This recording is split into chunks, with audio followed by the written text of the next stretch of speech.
আমি এখন করব চিলি চিকেন। চিলি চিকেনের জন্য এখানে বড় বড় করে পেঁয়াজ কেটে নিয়েছি, এখানে টমেটো কেটে নিয়েছি, ক্যাপসিকাম বড় বড় করে কেটে নিয়েছি, আর এখানে আদা রসুন আর কাঁচা লঙ্কা পেস্ট করে নিয়েছি। তবে চলুন দেখাচ্ছি এবার।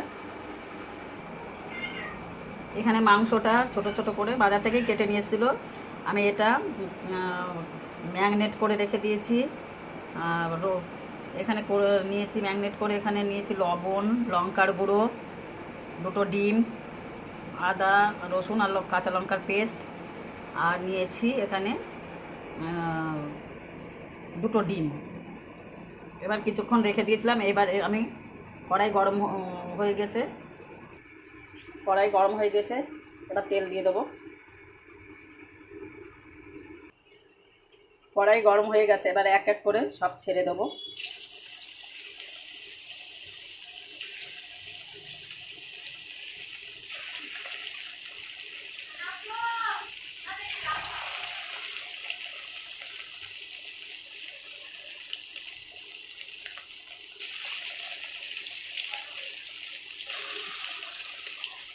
প্রত্যেকটা এরকম করে তেলে ভেজে নেব, সবগুলি এরকমভাবে।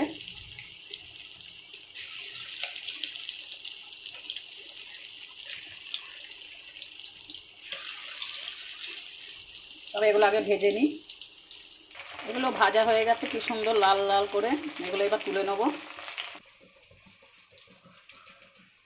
সব ভাজা হয়ে গেছে মাংসগুলো,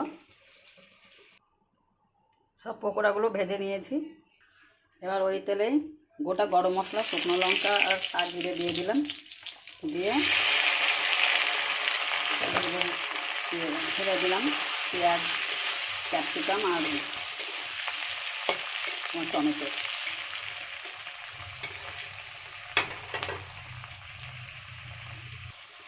আর পরিমাণ মতো লবণ দিলাম, তেজপাতা সব কিছু দেওয়া হয়ে গেছে। এখন এটাকে ভালো করে ভেজে নেব। এখানে সব মশলা, রসুন, লঙ্কা, আদা পেস্ট করা আর জিরের গুঁড়ো, ধনের গুঁড়ো, শুকনো লঙ্কার গুঁড়ো সব দিয়ে একসঙ্গে পেস্ট করে নিলাম। এটাই দিয়ে দেবো ওর মধ্যে। সেইটা ঢেলে দিলাম মশলাটা।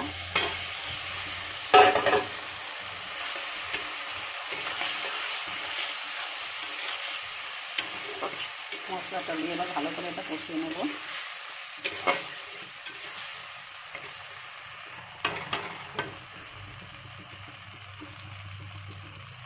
সামান্য একটু চিনি দেবো, এটা একটু বেশ মিষ্টি মিষ্টি হবে বলে একটুখানি বেশি চিনি দিলাম।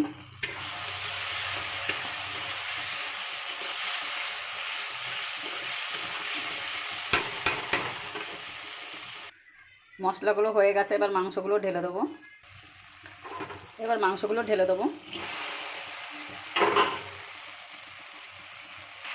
মাংসগুলো এবার ভালো করে কষে নেব।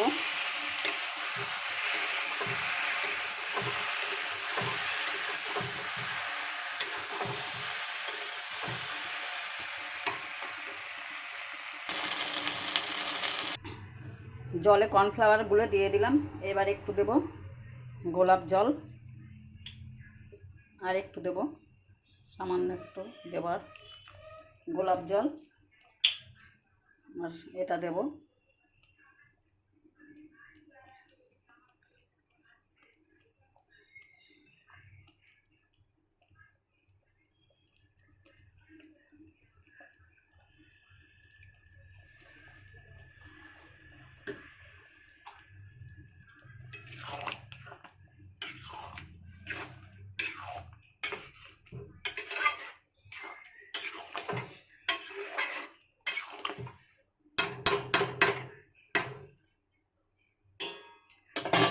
সামান্য এবার একটু ঢেকে দেব। সয়া সস আর গোলাপ জল দিয়ে একটু ঢেকে দিয়েছিলাম। এবার একটু নাড়াচাড়া করে নামিয়ে দেবো।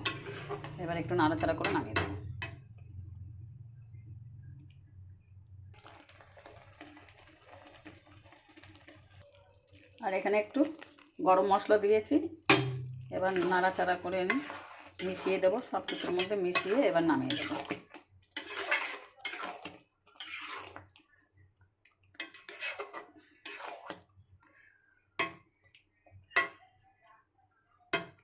হয়ে গেছে আমার চিলি চিকেন। এবার রেডি।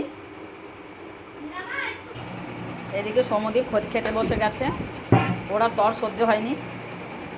এখান থেকে রাইস দিচ্ছি।